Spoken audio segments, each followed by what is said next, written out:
Every major event in world history, every major figure in world history appears to be encoded in the Bible.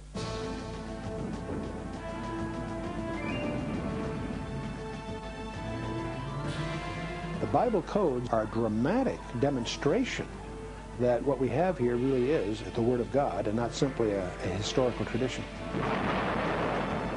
These 66 books, penned by 40 different guys over thousands of years, are collectively a supernaturally given and skillfully engineered message system.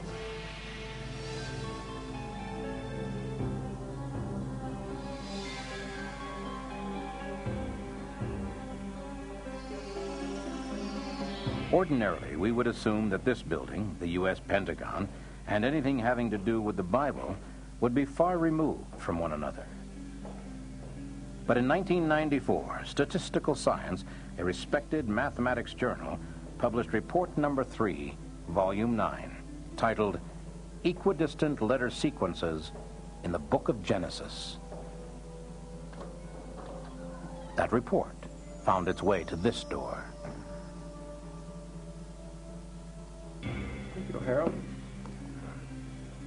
This was the office of Harold Gann, senior cryptographer for the National Security Agency. But now he was absorbed in something else.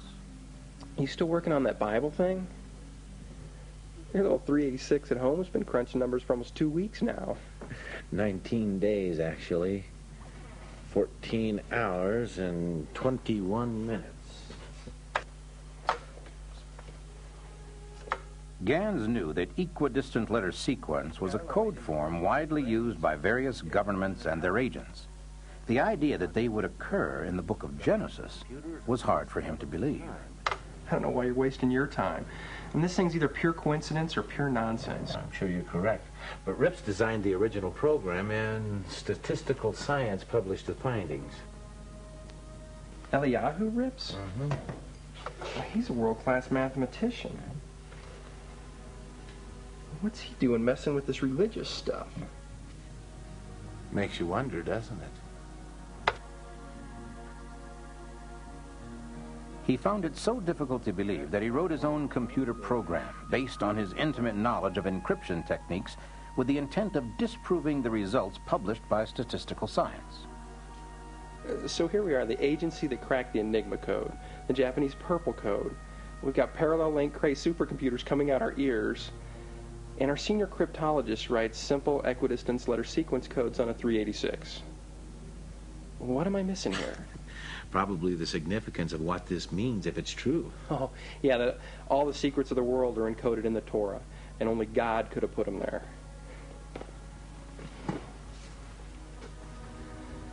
Is it? Is it what? Is it true? Hang around a few minutes and I might be able to give you an answer. What was the significance of these Bible codes?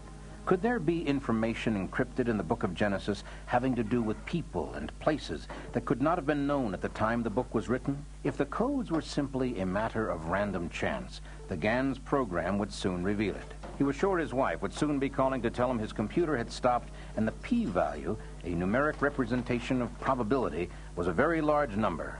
And that would be the end of it.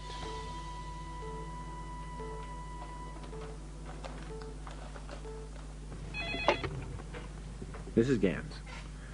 Oh, hi. Did the machine stop running yet?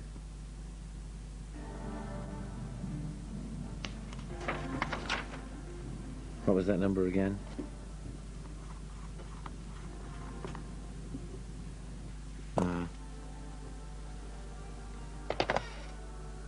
Well?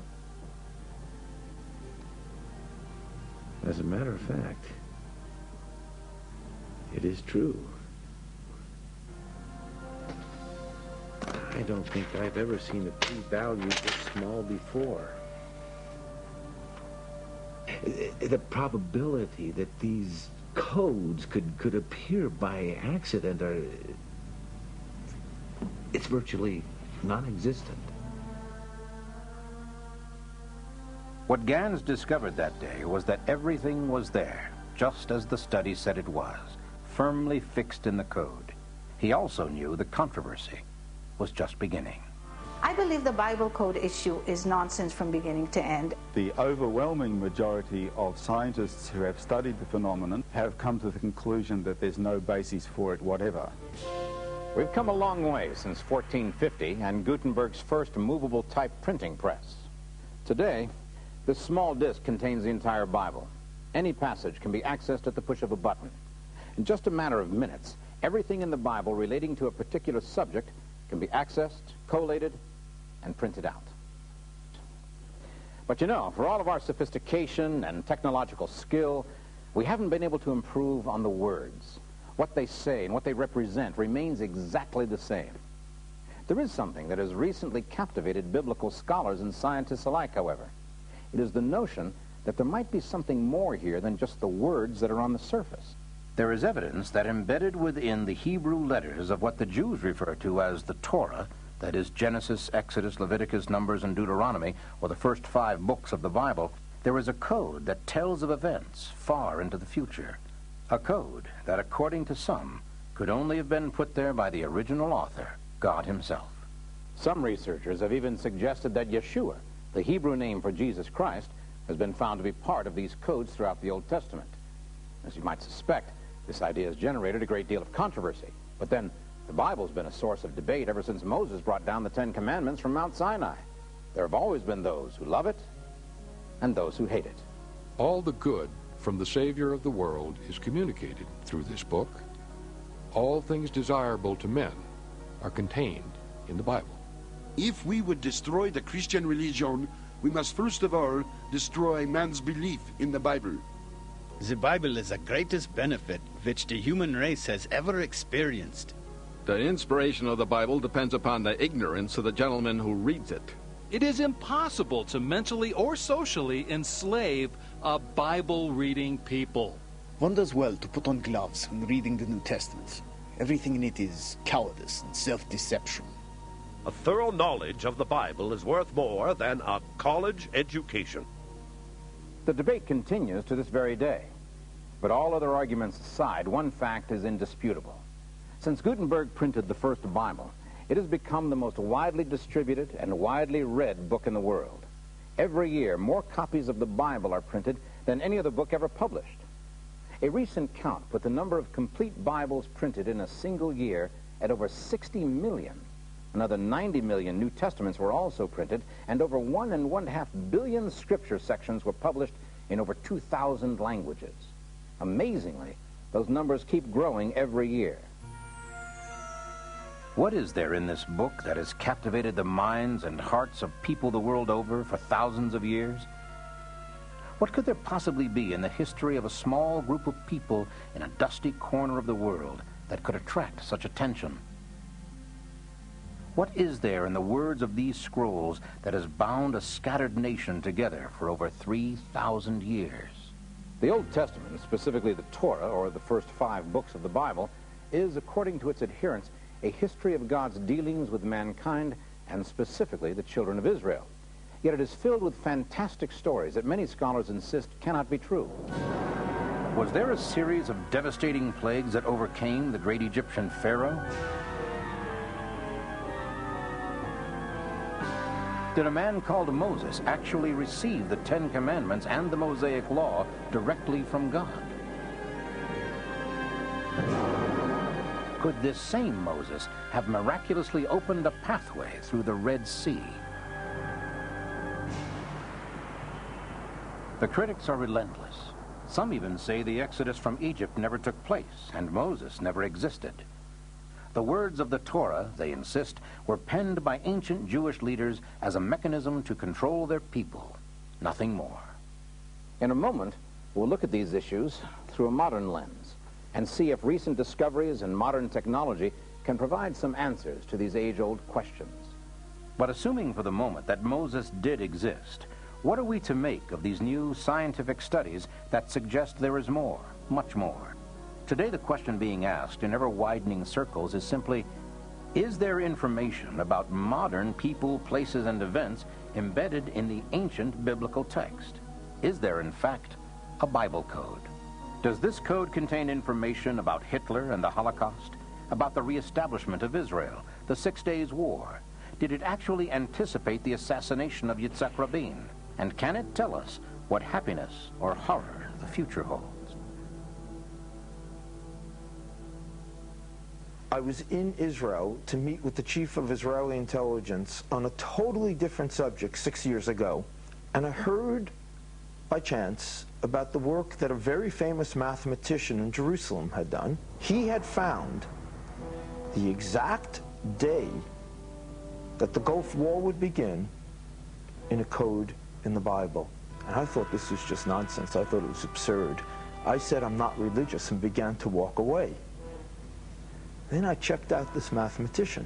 Eliyahu Rips is no ordinary person. He's the world's leading expert in group theory, the field of math that underlies quantum physics. He's considered one of the greatest mathematicians in the world. So I went to see him. But in my mind, I was certain that, in an hour tops, I would find out why he was wrong. Because this could not be true. There could not be a code in the Bible. No one can know the future.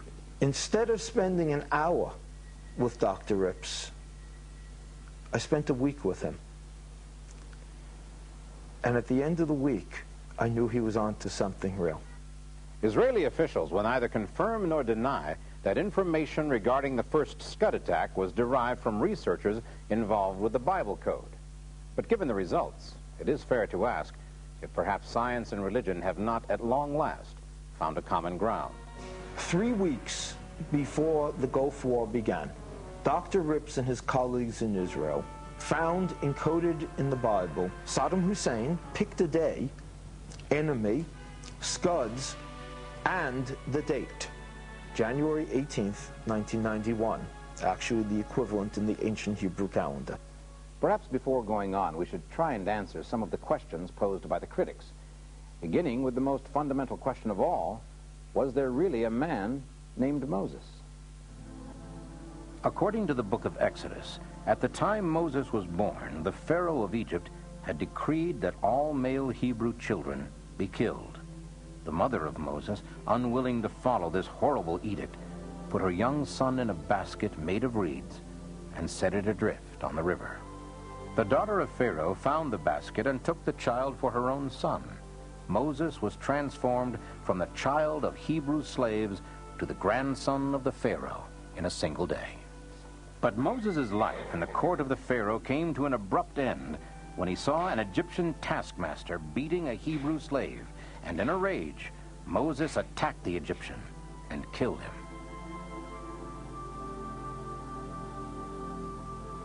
From that moment on, Moses became a fugitive from the wrath of Pharaoh, which brings us to the beginning of the most controversial series of events in the Bible. Moses fled into the desert to escape the Pharaoh's soldiers. After wandering for many days, he came across a small tribe of nomadic shepherds in what was then the land of Midian. He is befriended by Jethro, the head of one of the families, and there he determines to stay. In one stroke, Moses is transformed from Prince of Egypt to wandering shepherd, and so far as Moses is concerned, that will be his lot in life. But it was not to be.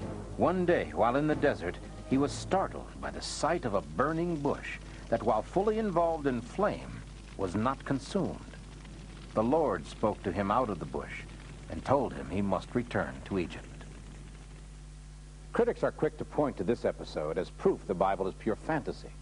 Even apart from the burning bush, how could a middle-aged shepherd who, by his own admission, was not a good speaker, be expected to go into Egypt, where he was still under sentence of death, and simply tell the Pharaoh he has to give up hundreds of thousands of slaves?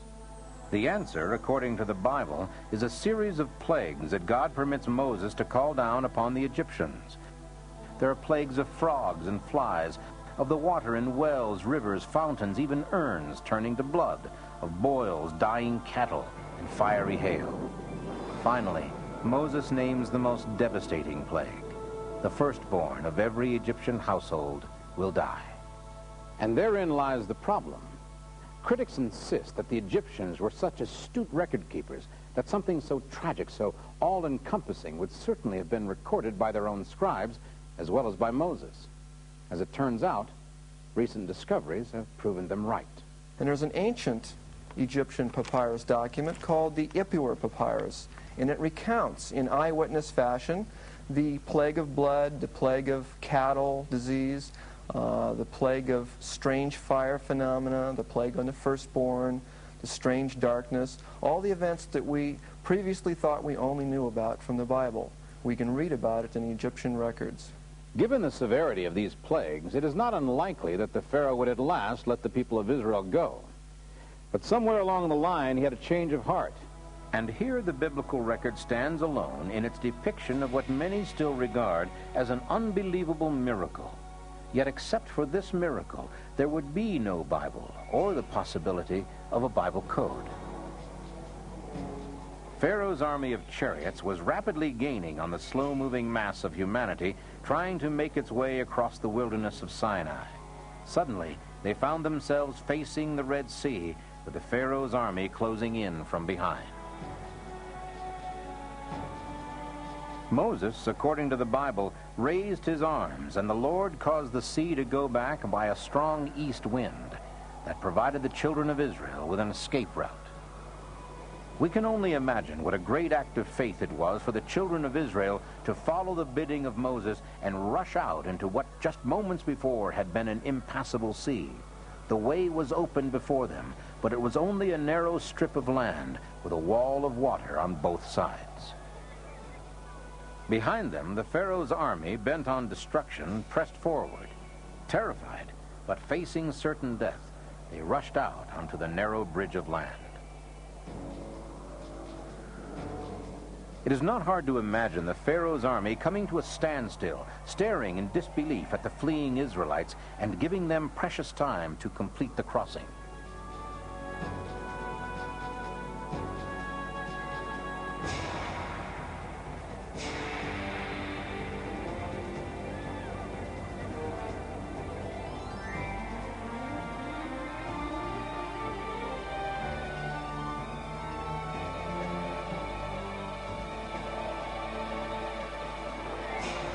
According to tradition, Moses was the last to cross, and by the time he reached the other side, the Pharaoh's chariots and soldiers had recovered from their own fear and surprise and were already pouring out across the land bridge in angry pursuit.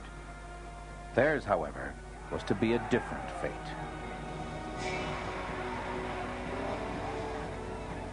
The wind ceased and the water rushed in upon the Egyptian army, drowning men and horses alike.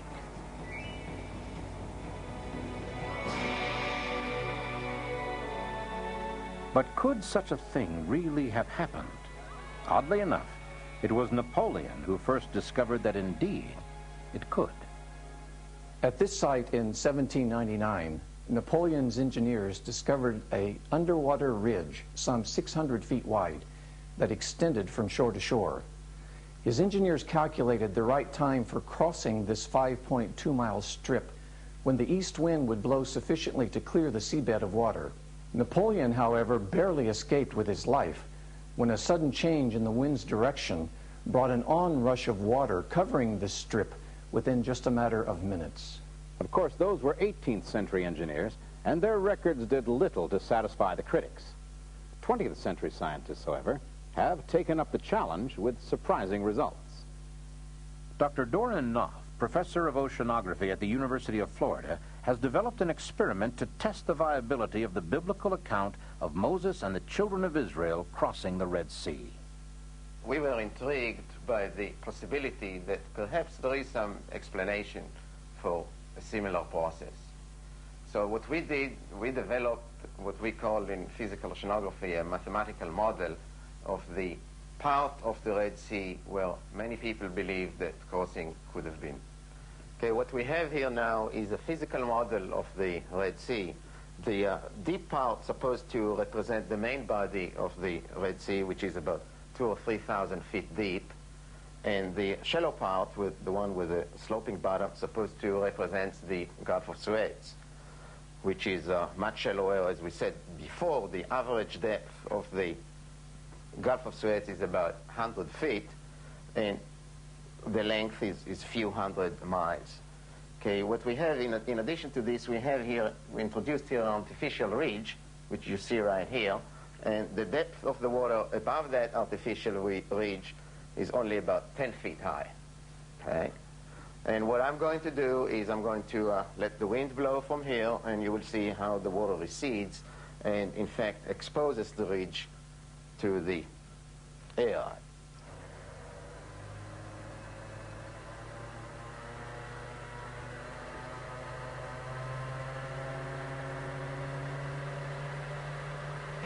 Okay, so what you can see now is that most of the water, in fact, to the left of the ridge is blown away. There is still some water there, and you see that there is an exposed area right there.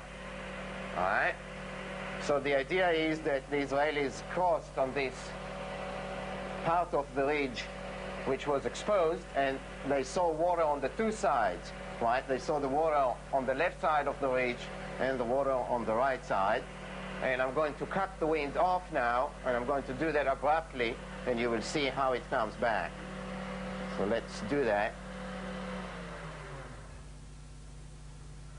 And of course, what happens after that is that when the wind relaxes, the water wants to come back to the position that it had before, and it does that via a gravity wave, which moves at the speed we calculated to be like 15 feet per second or so, which is, of course, a speed that one cannot escape.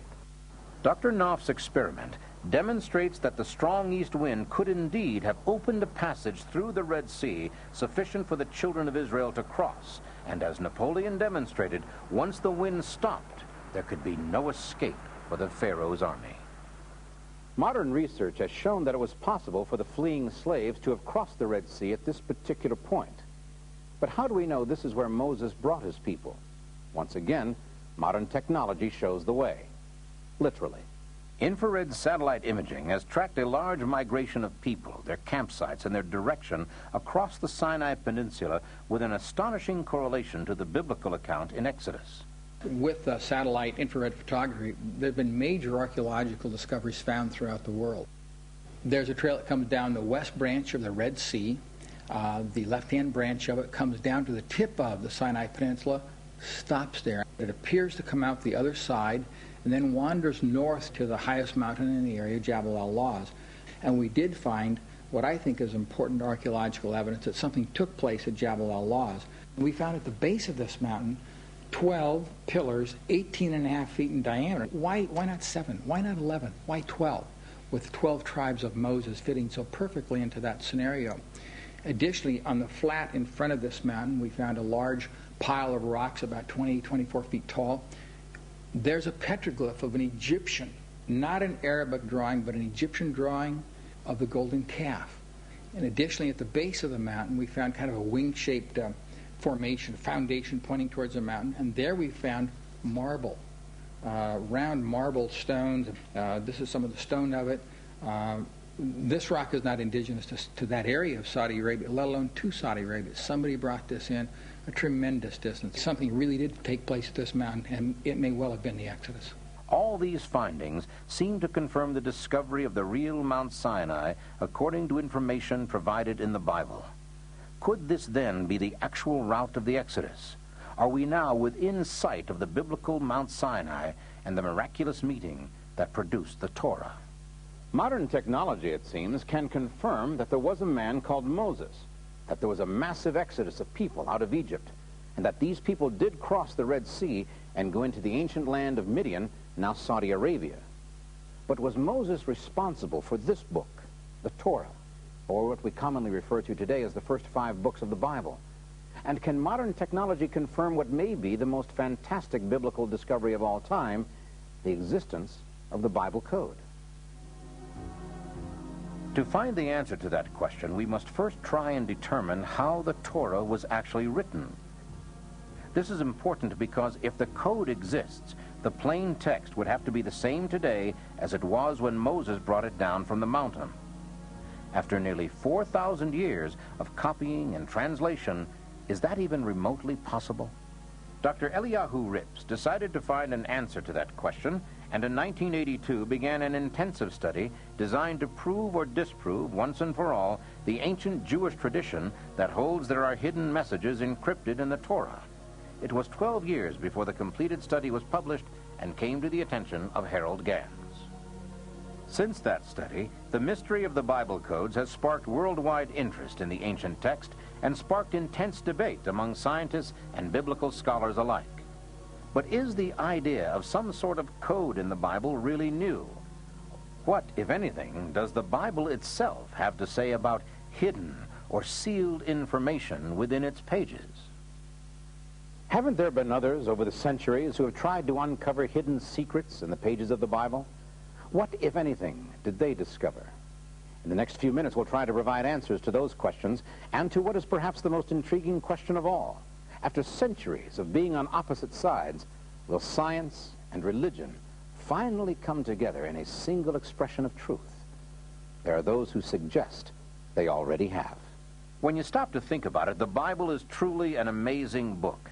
It took 1,500 years to complete. 40 different writers contributed to its content in 3 languages, and as we know it today, it contains 66 books in 2 testaments, the Old and the New. The question that comes immediately to mind is, how could something so long in the making, so complex, and with so many different authors, possibly contain a code of any kind? There's an ancient tradition among Jews concerning the Torah.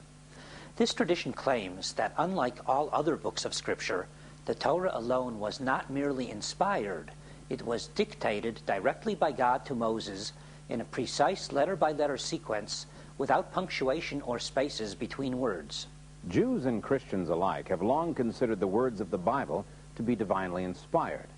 But this tradition suggests something different, something far more astounding. It suggests that God literally wrote the Torah. And if that's true, then we have to ask, is there any evidence that this tradition has some basis in fact? Well, we need to understand that in the ancient texts, there were no spaces between the words. Scholars call this form of writing scripta continua. In other words, it was just a stream of letters. You inferred where the spaces between the words occurred. Archaeologists have discovered 22-line inscription this way. This is a pretty well-established fact in archaeology. The spaces between the words as we're used to it apparently were introduced during the days of Ezra, much later, of course, than the days of Moses. The tradition, it seems, does have some archaeological support. That means that in the 40 days and 40 nights Moses was on Mount Sinai, he was busy writing down, in precise sequence, the entire 304,805 letters of the Torah. The question that jumps out at us is why? What could be the reason for requiring such a strict and difficult construction? It is also part of the tradition that within the precise sequence of letters, there is encrypted information of a sort that only a divine hand could have placed there. However quaint and absurd that might seem, the tradition has a long and highly respected history. Nachmanides, one of the great Jewish sages, teaching in the 12th century, told his students that all of Israel's history could be found in Deuteronomy 32, commonly known as the Song of Moses. Another outstanding rabbi and teacher, who lived and died in the 13th century, Rabbi Bachya ben Asher of Saragossa, Spain, described a process whereby the skipping of equal intervals of letters in the Torah could lead to obtaining divinely ordained information. And in the 18th century, one of the greatest of the post-biblical sages, Elijah Solomon, known reverently as the Great One of Vilna, made the startling claim that all that was, is, and will be unto the end of time is included in the Torah. While these are only opinions, they are without question the opinions of some of the greatest Torah scholars of all time. Their influence on Jewish tradition cannot be overestimated.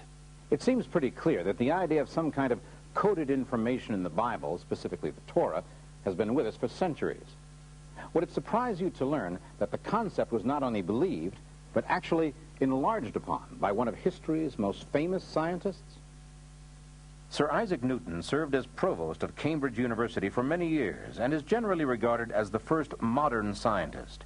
It is Newton who figured out the mechanics of the solar system and is credited with the discovery of the functions of gravity. He was also a firm believer in a biblical code.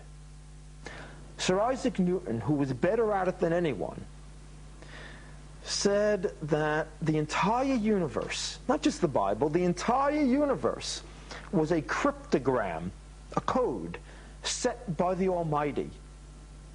And it was up to us to unravel this puzzle.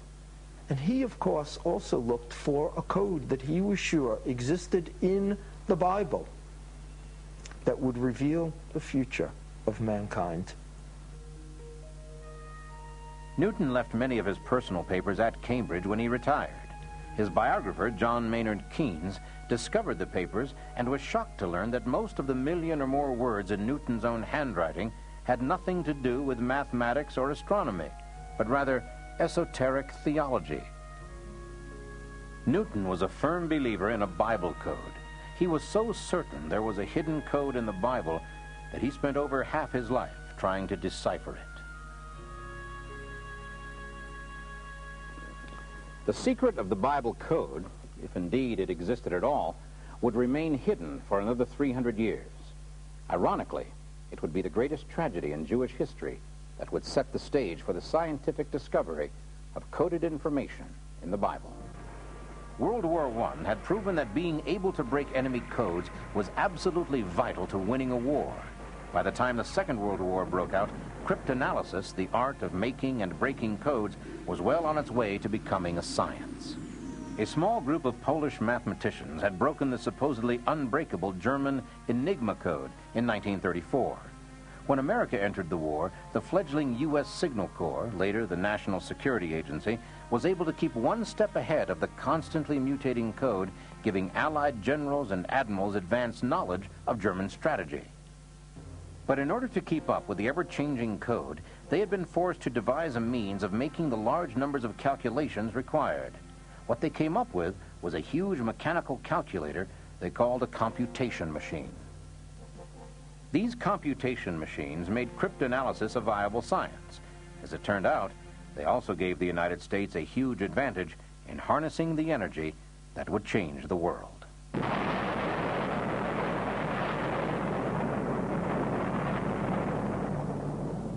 During World War II, we of course were on a crash program to develop the atomic bomb, which required substantial computation. Dr. John von Neumann at Los Alamos and Dr. Alan Turing, both world-class scientists, collaborated to give us what we know today as the modern computer, both for the atomic bomb and also to unravel the Enigma codes of the Germans. The invention of the atomic bomb undoubtedly changed the course of world history, but the invention of the computer itself has probably brought about even greater changes.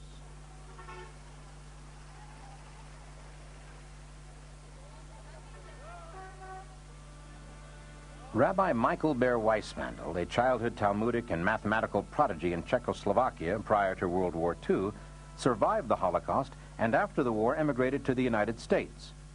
Weissmandl, while still a young man, had stumbled onto the notes of the 13th century Rabbi Bachya, suggesting that divine information could be derived from the Torah by means of skipping a specific interval of letters.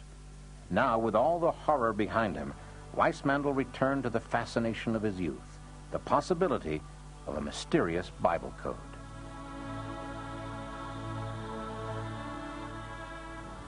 Rabbi Weissmandl, through his diligence and determination in his studies of the Torah, made some remarkable discoveries.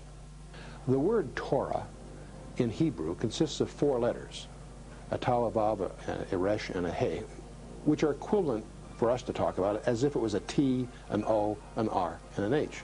We should note here that the Hebrew alphabet consists of 22 letters that are essentially consonants.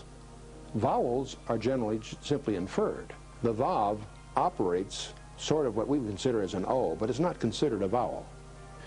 In the book of Genesis, if you go to the first equivalent of a T and count 49 letters and then take the next one, in other words, the 50th letter, is the equivalent of what we would consider a Vav. It's what we would consider an O. You count another 50 letters, it's a Resh, or like our R. You count another 50 letters, and you come to a He, or like an H. In other words, it's as if you found a T-O-R-H at 49 letter intervals. It spells the word Torah. Rather remarkable in its own right, but one of those things you could dismiss as just a happenstance. But when you get to Exodus, you discover the same thing happens.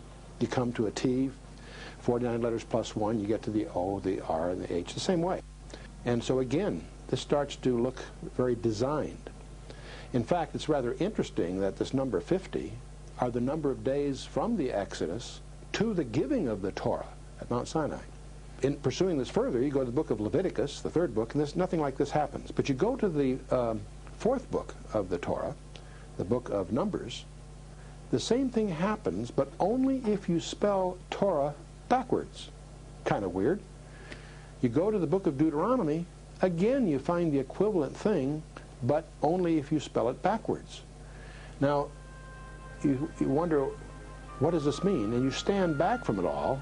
It's as if those four books are pointing to the middle book, two forward, two back, to the book of Leviticus. So you examine Leviticus more carefully, and you discover not 49 letter intervals, but 7 letter intervals. Every 8th letter, you have the word Yahweh, or the name of God. And you stand back from this whole thing and you realize the Torah is always pointing to the name of God. Rabbi Weissmandel's discovery is the first modern hint of hidden codes in the Bible, and of course has led to using computer to find others. Professor Daniel Michelson at UCLA has estimated that the probability of Weissmandel's discovery happening by accident is less than 1 in 3 million. This discovery also has great significance to the ancient menorah lampstand, still used in Jewish practices today. Like the lamps in Israel's ancient lampstand, the Hebrew word for law was encoded at 50-letter intervals in the opening paragraphs of Genesis and Exodus. The Eastern lamps point toward the servant lamp, the lamp of God, which was elevated above the others. Leviticus reveals that servant lamp design with Yahweh, the Hebrew word for Jehovah, encoded at 8-letter intervals in its opening verse. In the ancient menorah, the western lamps were reversed to point toward the servant lamp.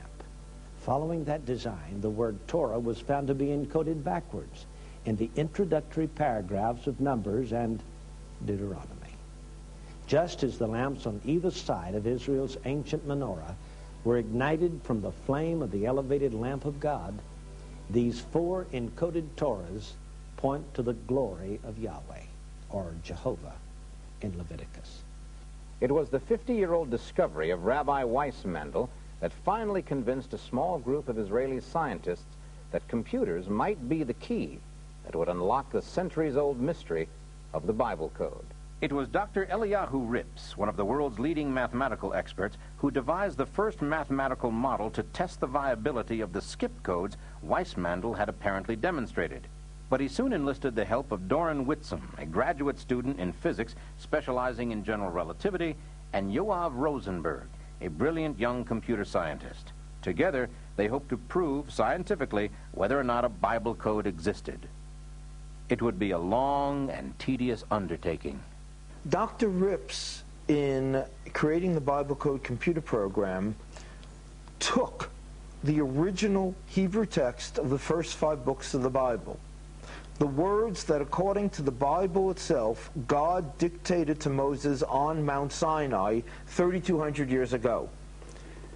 And all he did to that text was to eliminate the breaks between the words, so that instead of words on a page, it became one long strand of letters, 304,805 Hebrew characters, from the first letter in Genesis to the last letter in Deuteronomy, with no break in words.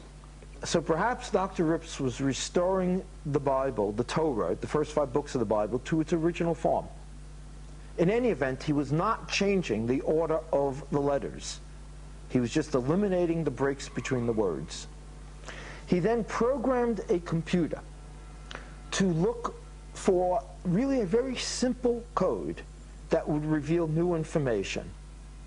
Skip any equal number of letters, and the new information was revealed. Perhaps we should take a moment here and explain exactly what an equidistant letter sequence, or ELS code, is and how it's constructed. To detect an ELS code, a computer must first be programmed to write down the first letter of the encoded word, represented in our formula by N. The computer will then skip a fixed number of letters, represented here by the character D. Write that letter, skip the same number of letters, and write that letter, and so on. Let's try a simple example. Rips explained that each code is a case of adding every 4th or 12th or 50th letter to form a word. Skip X spaces and another X spaces, and the hidden message is spelled out. This appears to be nothing more than a simple description of ELS coding. But if you begin with the first letter of the paragraph, R, then skip every 3 letters and pick up the 4th letter following, the coded message is revealed. What is infinitely more difficult is the creation of a surface text that is sensible and easily understood, and yet will seamlessly accommodate specific letters at fixed intervals. That process is called encryption. There are several things that have to be understood about the entire equidistant letter sequence coding. Just looking for words, virtually any words, as an equidistant letter sequence, you will find them in the book of Genesis, you will find them in War and Peace, you will find them in virtually any sufficiently long text that you try to find them in, particularly if you're using a computer. In any case, what is found is generally random.